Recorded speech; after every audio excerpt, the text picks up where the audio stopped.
मेरे पास एक बल्ब है जो कि कुछ वायर से कनेक्टेड है। अब मेरा सवाल ये है कि इस सर्किट में यार हम करंट को कैसे सेटअप करें, और ये बैटरी क्या चीज़ होती है, और इस पे लिखा हुआ है 1.5 वोल्ट्स। तो यार ये वोल्ट्स का मतलब क्या होता है? तो इन्हीं सब चीज़ों को हम सीखने वाले हैं इस वीडियो में एक एग्जाम्पल की मदद से।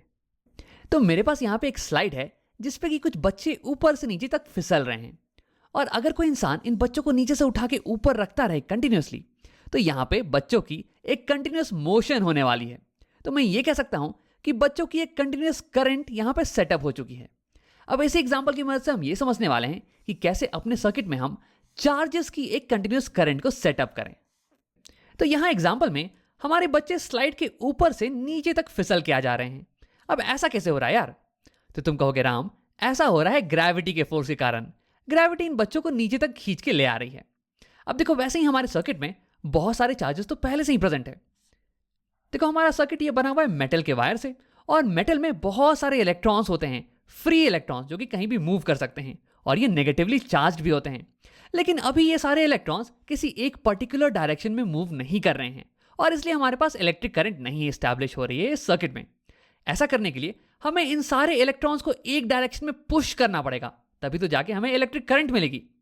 अब देखो, जैसे कि यहाँ पे ग्रेविटी बच्चों को नीचे खींच के लेके आ रही है, वैसे ही यहाँ इलेक्ट्रिक सर्किट में एक इलेक्ट्रिक फोर्स होगा जो कि इन चार्जेस को एक डायरेक्शन में पुश करेगा, और यही इलेक्ट्रिक पुश ये प्रोवाइड करती है एक बैटरी। तो यहाँ बैटरी के अंदर भी कुछ चार्जेस होने वाले हैं। वैसे इंपॉर्टेंट चीज ये है कि बैटरी की एक टर्मिनल पॉजिटिव होगी और दूसरी टर्मिनल नेगेटिव, और ये नेगेटिव टर्मिनल ये इन इलेक्ट्रॉन्स को रिपेल करने वाली है, जिसके कारण ये इलेक्ट्रॉन्स ये इस डायरेक्शन में मूव करने लगेंगे, और हमें इस सर्किट में एक इलेक्ट्रिक करंट मिल जाएगा। लेकिन देखो, मैं तुम्हें यह कहूंगा कि मान लो कि जो चार्जेस है ना, ये नेगेटिवली चार्ज इलेक्ट्रॉन्स नहीं बल्कि कोई पॉजिटिव चार्ज के पार्टिकल्स हैं, इसे मान लो। अब ऐसा इसलिए क्योंकि जिस डायरेक्शन में पॉजिटिव चार्ज के पार्टिकल्स मूव करते हैं उसी में हम मानते हैं कि कन्वेंशनल करंट की डायरेक्शन होने वाली है। तो अगर पॉजिटिव चार्जेस इस डायरेक्शन में मूव करेंगे तो हम बोलेंगे कन्वेंशनल करंट की डायरेक्शन ये होने वाली है।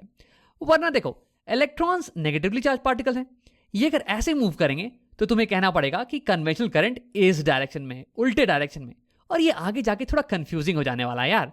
तो इसलिए मान लो कि ये पॉजिटिवली चार्ज पार्टिकल्स हैं। अब देखो, बैटरी का पॉजिटिव टर्मिनल ये इन पॉजिटिवली चार्ज पार्टिकल्स को रिपेल करने वाला है ऐसे, और ये नेगेटिवली चार्ज टर्मिनल ये इन्हें अट्रैक्ट करने वाला है ऐसे। तो यानी कि ये चार्जेस ये इस डायरेक्शन में ऐसे मूव करेंगे। तो इसे दिखाने के लिए मैंने एरो हेड बना दिया है कुछ ऐसे। अब देखो, ये पॉजिटिव चार्जेस ये तो पॉजिटिव टर्मिनल के रिपल्शन के कारण खुद से चल के यहां से यहां पहुंच जाने वाले हैं। लेकिन जब ये एक बार बैटरी के अंदर घुस जाएंगे तब तो इन्हें ऑपोजिट डायरेक्शन में जाना पड़ेगा, तब तो इन्हें पॉजिटिव टर्मिनल के टुवर्ड्स जाना पड़ेगा, और ये तो इसे रिपेल करने वाला है ना। तो ये मोशन तो खुद से नहीं होने वाला है। तो देखो, जैसे कि यहां पे एक इंसान बच्चों को नीचे से उठा के ग्रेविटी फोर्स के अगेंस्ट ऊपर में डाल रहा है स्लाइड के, वैसे ही यहां पे बैटरी में होते हैं कुछ केमिकल्स जिनके कारण होता है केमिकल रिएक्शन, जो कि इन चार्जेस को उठा के नीचे से ऊपर डालता है इलेक्ट्रिक फोर्स के ऑपोजिट डायरेक्शन में, ताकि यहाँ पे इलेक्ट्रिक चार्जेस का एक कंटिन्यूस फ्लो मेंटेन रहे और हमें एक कंटिन्यूस करंट मिलती रहे। तो अगर मैं तुम्हें एनिमेशन दिखाऊं तो ये कुछ ऐसा दिखने वाला है।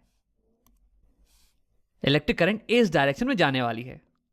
तो अब हमने ये तो देख लिया कि बैटरी के कारण करंट कैसे फ्लो करती है इस सर्किट में। अब आप ये देखते हैं कि बैटरी पर लिखा होता है वोल्ट्स, इसका मतलब क्या होता है? तो इस एग्जाम्पल पर वापस आते हैं। तो देखो, अगर मान लो कि हमारी स्लाइड ये बिल्कुल ही स्मूथ है, बिल्कुल ही फ्रिक्शनलेस, तो जो भी बच्चा ऊपर में होगा ये जब फिसलता हुआ नीचे आएगा तो इसकी वेलोसिटी बढ़ती चली जाएगी और इसके पास आ जाने वाली है काइनेटिक एनर्जी। या फिर अगर ये स्लाइड रफ है तो फिर इन दोनों के बीच में फ्रिक्शन होने वाला है, और जब ये बच्चा फिसलता हुआ नीचे आएगा तो फ्रिक्शन के कारण बहुत ही हीट जनरेट होने वाली है, हीट एनर्जी आ जाने वाली है। तो अब सवाल मेरा ये है कि यार यहाँ पे काइनेटिक एनर्जी और हीट एनर्जी ये आ कहाँ से रही हैं? तो देखो, तुम ये बोलोगे कि जब बच्चा ऊपर में था तो इसके पास पहले से ही एनर्जी स्टोर्ड थी, और इसे हम बुलाते हैं पोटेंशियल एनर्जी, और इस केस में हो जाएगा ग्रेविटेशनल पोटेंशियल एनर्जी। और जब ये बच्चा स्लाइड करके नीचे आ रहा है तो यही ग्रेविटेशनल पोटेंशियल एनर्जी ये कन्वर्ट हो जा रही है हीट एनर्जी में या फिर काइनेटिक एनर्जी में। तो देखो, हम ये कह सकते हैं कि जो भी बच्चा यहाँ टॉप मोस्ट पॉइंट पे होगा इसके पास होने वाली है मैक्सिमम पोटेंशियल एनर्जी, या फिर मैं ये कहूँ कि ये वाला जो पॉइंट है ना, यही है हाई पोटेंशियल का पॉइंट, हाई पोटेंशियल का पॉइंट। और जब ये बच्चा नीचे आता है तो अपनी सारी पोटेंशियल एनर्जी को लूज कर देता है। तो यानी कि ये जो लोएस्ट पॉइंट है, ये इसे मैं बुलाने वाला हूं लो पोटेंशियल का पॉइंट। लो पोटेंशियल, जो भी बच्चा इस पॉइंट पे आएगा उसकी पोटेंशियल एनर्जी लोएस्ट होने वाली है, और फिर जब बच्चा नीचे से ऊपर जाएगा तो ये पोटेंशियल एनर्जी गेन करने वाला है। और ऐसा करने में इसकी मदद करेगा ये इंसान, ये इसे लो पोटेंशियल से हाई पोटेंशियल पे पहुंचाएगा, इसे पोटेंशियल एनर्जी दे देने वाला है। और फिर ये बच्चा नीचे आएगा फिसल के और अपनी सारी पोटेंशियल एनर्जी को लूज कर देने वाला है, और ये साइकिल कंटिन्यू होती जाएगी।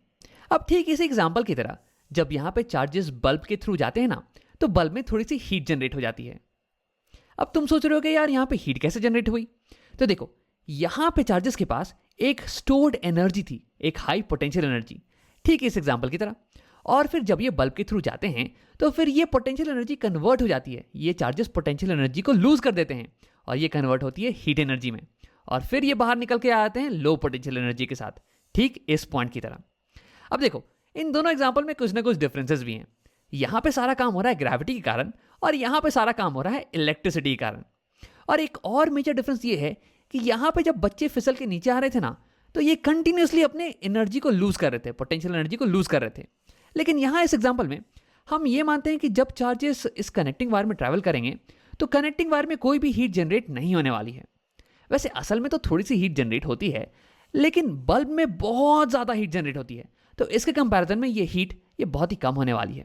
तो सिंप्लिसिटी के लिए हम ये मान लेते हैं कि इनमें कोई भी हीट जनरेट नहीं होती है, कनेक्टिंग वायर में कोई भी हीट जनरेट नहीं होती है। इसका मतलब ये हुआ कि चार्जेस ये अपनी पोटेंशियल एनर्जी को यहाँ कनेक्टिंग वायर में तो लूज नहीं कर रहे हैं, यानी कि पूरे कनेक्टिंग वायर में इनकी एनर्जी सेम रह रही है, हाई पोटेंशियल एनर्जी। और फिर जब ये बल्ब के थ्रू जाते हैं तो ये अपनी सारी एनर्जी को लूज कर देते हैं।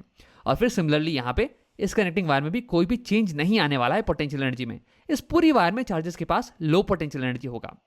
तो यानी कि मैं कह सकता हूं कि वायर का ये वाला सेक्शन ये हाई पोटेंशियल पे है, यानी कि चार्जेस ये इस वायर में कहीं पे भी हों तो उनकी पोटेंशियल एनर्जी सेम रहेगी और उनकी पोटेंशियल एनर्जी हाई रहने वाली है।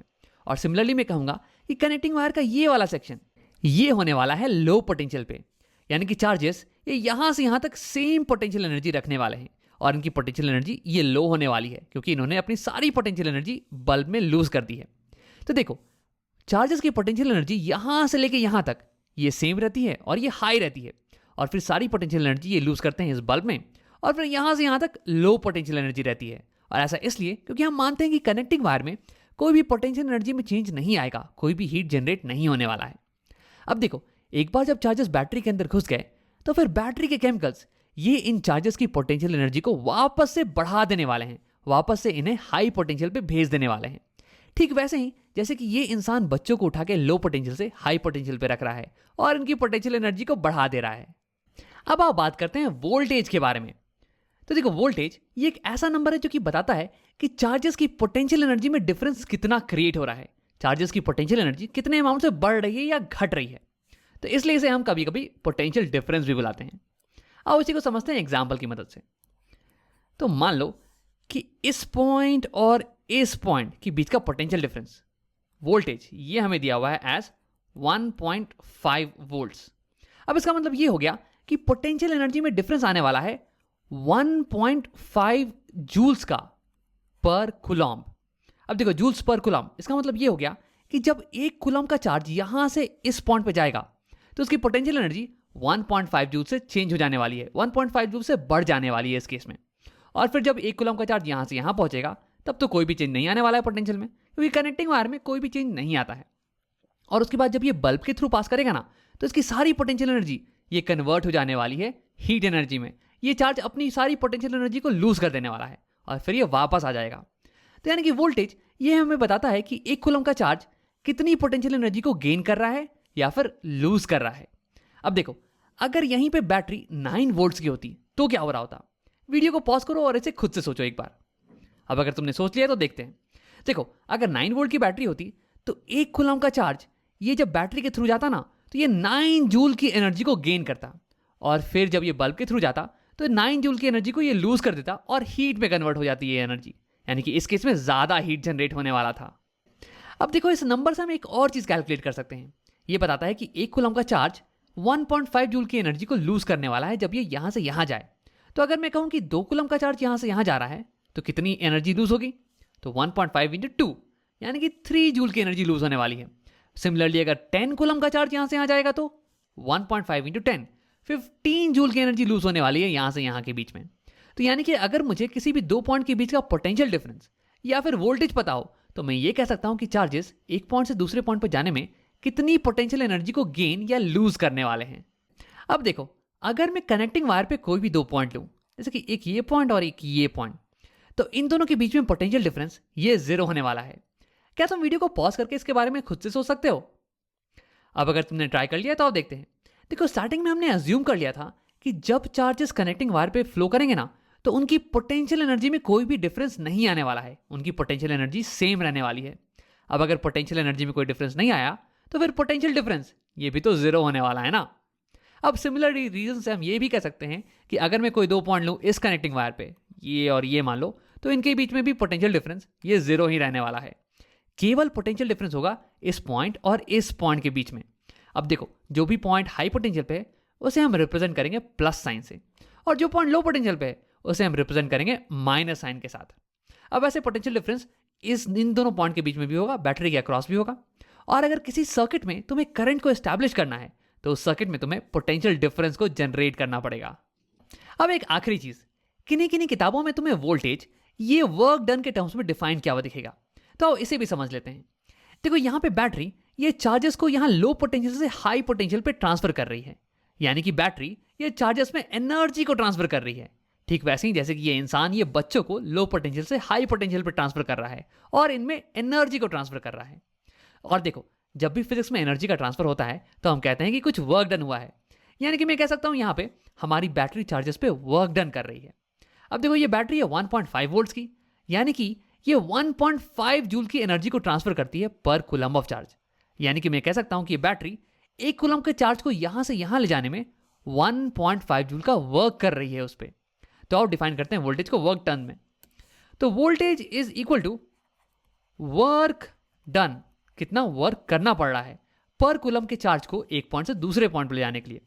Work done to transfer 1 coulomb of charge per coulomb of charge from one point to another. अब आओ वीडियो को यहीं पे खत्म करते हैं। इस वीडियो में हमने देखा कि अगर एक सर्किट में तुम्हें इलेक्ट्रिक करंट को एस्टैब्लिश करना है तो उसमें तुम्हें पोटेंशियल डिफरेंस को क्रिएट करना पड़ेगा। और पोटेंशियल डिफरेंस या फिर वोल्टेज ये बताता है कि एक कूलम का चार्ज कितनी पोटेंशियल एनर्जी को गेन कर रहा है या फिर लूज कर रहा है जब वो एक पॉइंट से दूसरे पॉइंट में मूव करे। या फिर ये भी बताता है कि कितनी वर्क डन करनी पड़ रही है एक कूलम के चार्ज को एक पॉइंट से दूसरे पॉइंट पे मूव करने के लिए।